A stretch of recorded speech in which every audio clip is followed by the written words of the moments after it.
In the first part of the discussion, they are talking about the course VJ will study. First, you have some time to look at questions 1 to 7.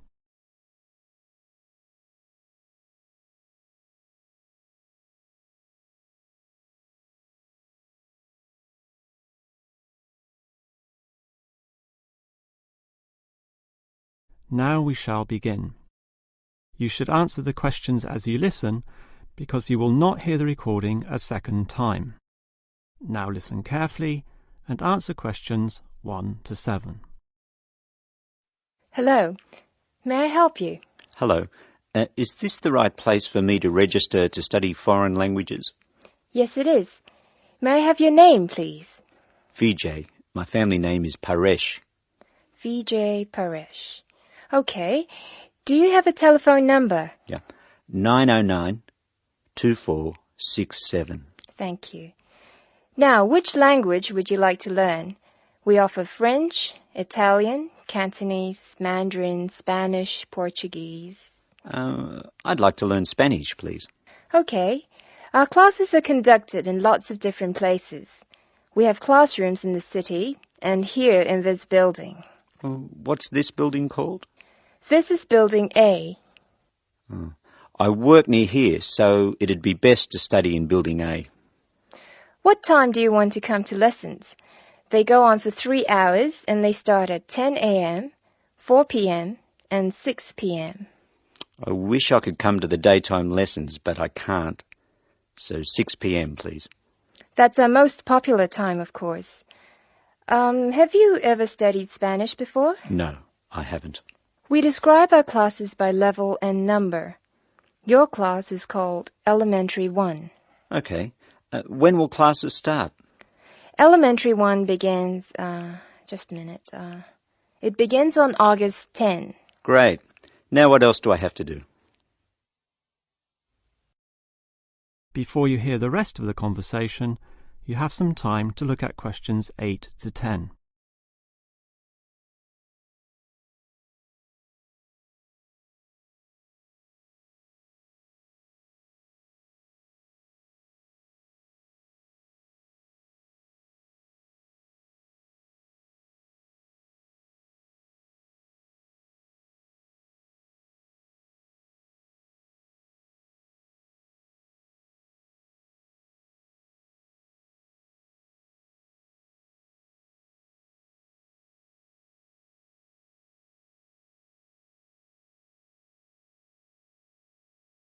Now listen and answer questions 8 to 10.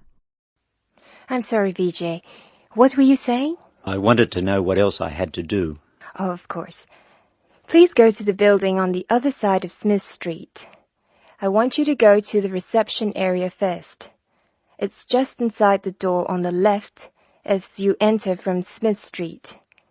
Give them this form. Okay. Do I pay my fees there? No, but the fees office is in the same building. Go past the escalators and you'll see a games shop. It's in the corner. The fees office is between the games shop and the toilets. Thanks. Where can I buy books? The bookshop is opposite the lifts. It's right next to the entrance from Robert Street. Your offices are spread out.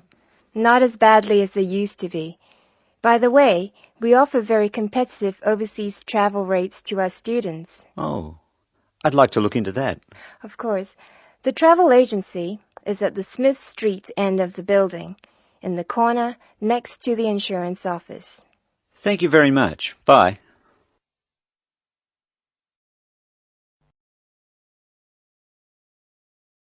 That is the end of part 1. You now have half a minute to check your answers.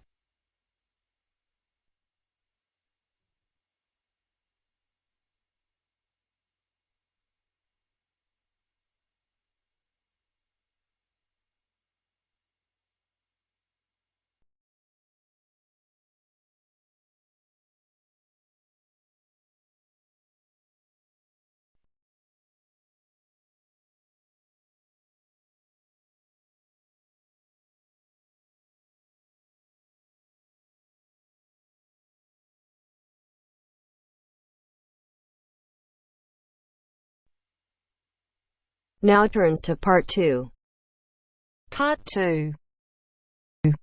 You will hear a conversation between an IELTS candidate and an IELTS administrator. First, you have some time to look at questions 11 to 15.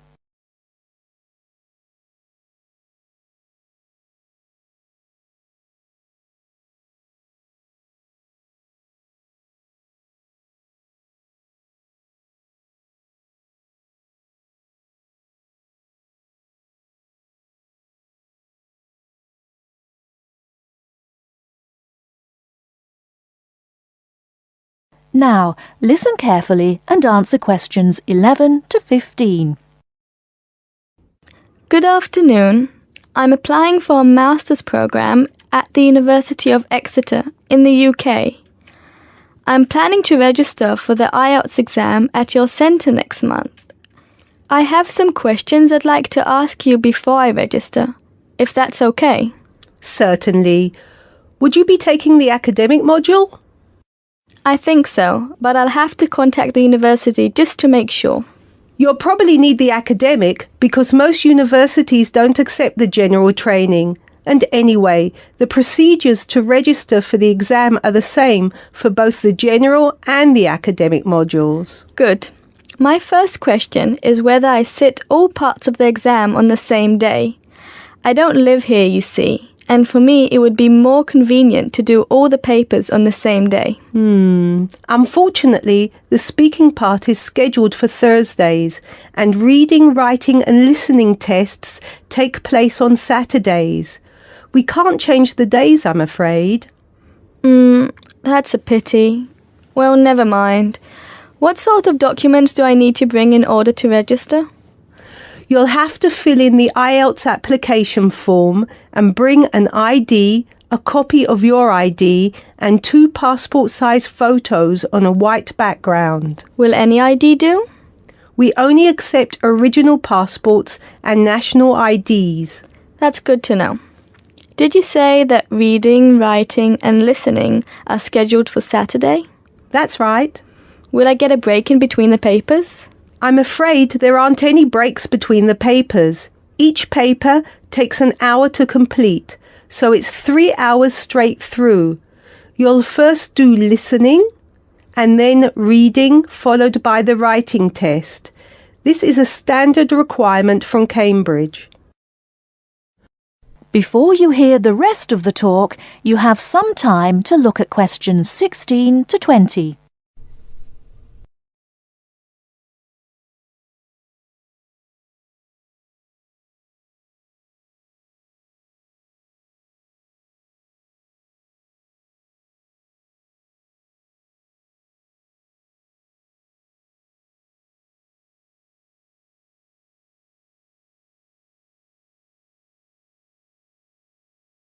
Now listen and answer questions 16 to 20. Okay, and how soon after the test can I pick up my results? It takes 13 calendar days for the results to be processed. Can you let me know how much it is and the form of payment? The examination fee is $200. You can pay by credit or debit card. We also accept checks. We only accept cash as a form of payment in exceptional circumstances. And one last question. Can I mail you the application documents? Certainly. You can send all the documents by registered mail to our address, 47 Clover Place, New Rochelle, New York. Could you spell New Rochelle for me, please? Certainly. Newrochle.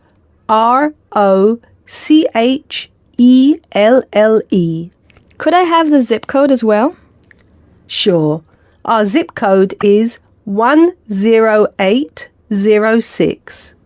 Thanks. You can also email us at inquiry@examsmail.com or phone us at 325-9082. I think that's all. Thank you very much for all the information. Bye. You're welcome. Goodbye. That is the end of part 2. You now have half a minute to check your answers.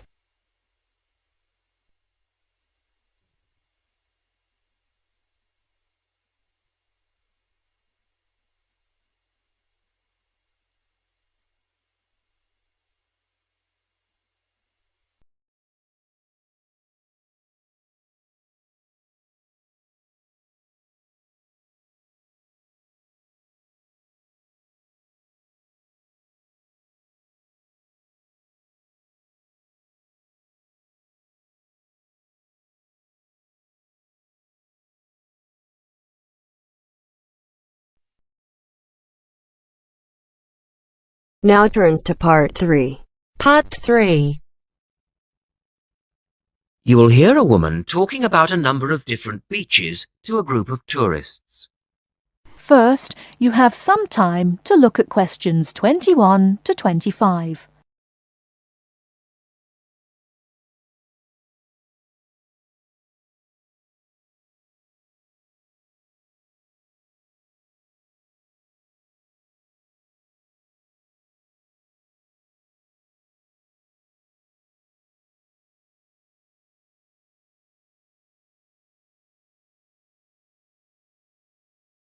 Now listen carefully and answer questions 21 to 25. Right, let's move on to the beaches here, which are absolutely beautiful. You do have over 100 to choose from. They're mostly sandy beaches and they vary from the largest, which is 2.5 kilometres long, to tiny sandy coves. But there are a few that I'd really recommend you to visit. So, looking at this pamphlet, first of all, there's Bandella Beach.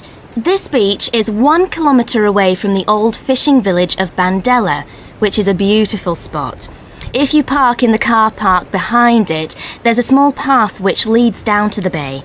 It's very pretty because the whole beach is backed by pine trees, so it's very sheltered. The beach itself is very clean and the water is shallow and safe. That, together with the soft sand, make it an ideal beach for children and non-swimmers.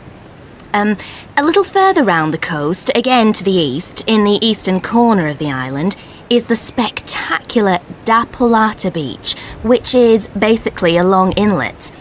The land around this beach is marshland. It's all marsh, and there's a stream which winds through it, and the stream goes into the sea. And the beach has lovely pale gold sand. Access to this beach is quite tricky, and not for the less energetic. You have to go down a long flight of steps, 190 to be exact. But you'll be relieved to know that there's also a road which winds down to a car parking area. When you're level with the sea, there is a handful of shops and bars, and you can hire some beds and umbrellas. Continuing round the island, just past the tip of Calne, is the next beach I'd suggest you visit, and this is San Get. Why? Because there isn't a beach longer than this on the island. If you want to know, it's exactly 2.5 kilometres long, and that's a bonus because it means it never gets overcrowded. It has golden sand and clear blue water shelving into the sea. Before you hear the rest of the talk, you have some time to look at questions 26 to 30.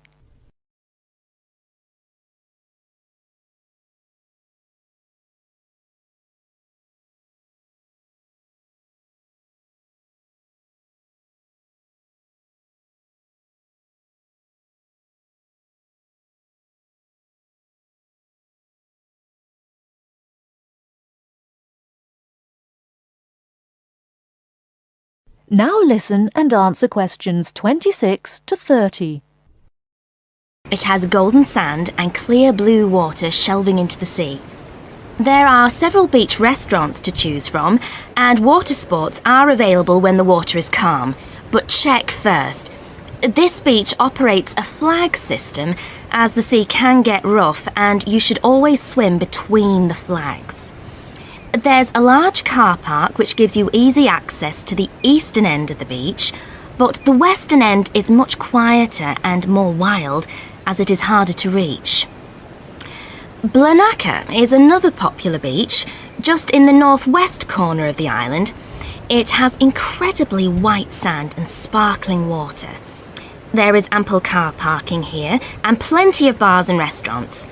Blanaka has white cliffs all around it, and for those of you who'd like a little more to do than just lazing on the beach, there are caves here which you can explore in the cliffs, and you can also dive into the water from rock platforms along the side of the cove. Well, my final recommendation for today is Disador. Now, this beach isn't quite as easy to get to as the others I've talked about. It's quite a remote little beach, tucked away here next to Blanaka. You can reach Disador by a steep slope which goes over some sandbanks.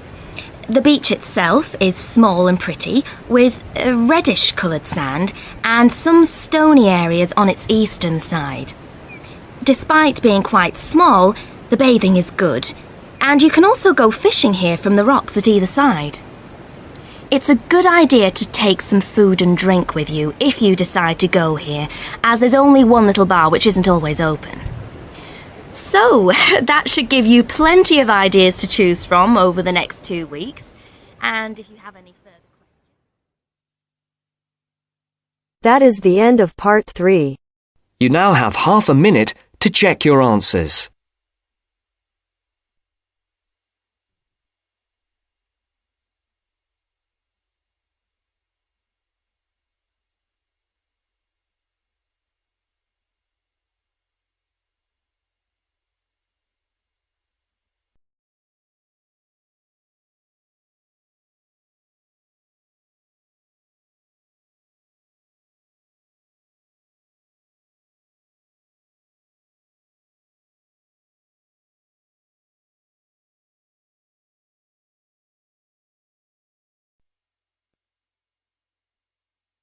Now turns to part 4. Part 4. I've asked you here just to remind you about this Friday's field trip. First, you have some time to look at questions 31 to 40.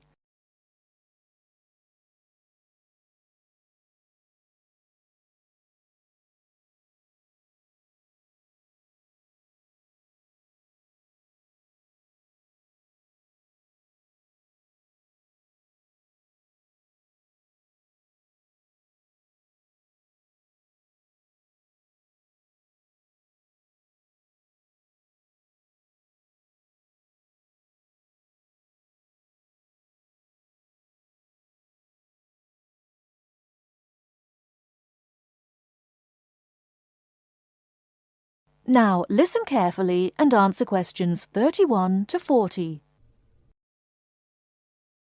OK, I'd like to keep this meeting as brief as possible, as I'm sure we all have things to do. I've asked you here just to remind you about this Friday's field trip. This is the first of many field trips you'll be going on, so there are a few rules I'd like to make clear now. Most importantly, I want you all to remember that simply because you are leaving the college does not mean that you are not studying. This is an essential part of your course and should be treated as such. There will be 2 assignments for you to complete whilst you are there, and some extension work you will be expected to do over the weekend, so I suggest you all pay attention on the day. Moving on, remember that we are going to a salt marsh and must dress appropriately. High-heeled shoes and t-shirts are not what I consider appropriate. You need good footwear, preferably boots, and you should bring a waterproof jacket as the weather is unpredictable. It would also be a good idea to bring a change of clothes. There is a chance you will get wet, and a 3-hour return journey in damp clothes is nobody's idea of fun. We will be on the marsh from about 10 o'clock to about 4, so you'll be given a light lunch. However, if you want to bring any snacks with you, then please feel free to do so, although we will be stopping for dinner on the way home. Now, this is the 4th time the college has been to Park Drive Saltmarsh, and so far we have never lost a student. However, remember that there are 28 people going, and if you are late, you will be keeping myself and your colleagues waiting, and at that time in the morning you will not find me very forgiving. Please try to arrive a few minutes before 7. If you're not here on the hour, you risk being left behind. For those of you who are being collected in the evening, you can expect to be back here between 8:30 and 9 p.m. But do warn whoever may be coming for you that the traffic is unpredictable and it may well be later. Before you go, I'll hand out your assignment papers and briefly explain what you have to do. Now, on the first page, all you are required to do is identify the flora and fauna on the page and find an example in the salt marsh. As I told you on Monday, you will need a camera for this. I recommend one of those disposable cameras rather than something more valuable, as the marsh can get very dirty. Now on page 2, you'll be looking more at the bird life on the marsh. You should be able to see what you have to do for this assignment, but there will be plenty of time on the way there to ask any other questions. Well, we'll stop there and I'll see you all on Friday morning. Oh, before you go, just a word of caution. The plants are there to be seen and photographed only. Remember that this is a protected site and we will have to get permission for this trip. If there are any problems, we may not be allowed to go again, and you will be spoiling the opportunity for other students. Okay, if you have any questions, come and see me later today or tomorrow. That is the end of part 4. You now have half a minute to check your answers.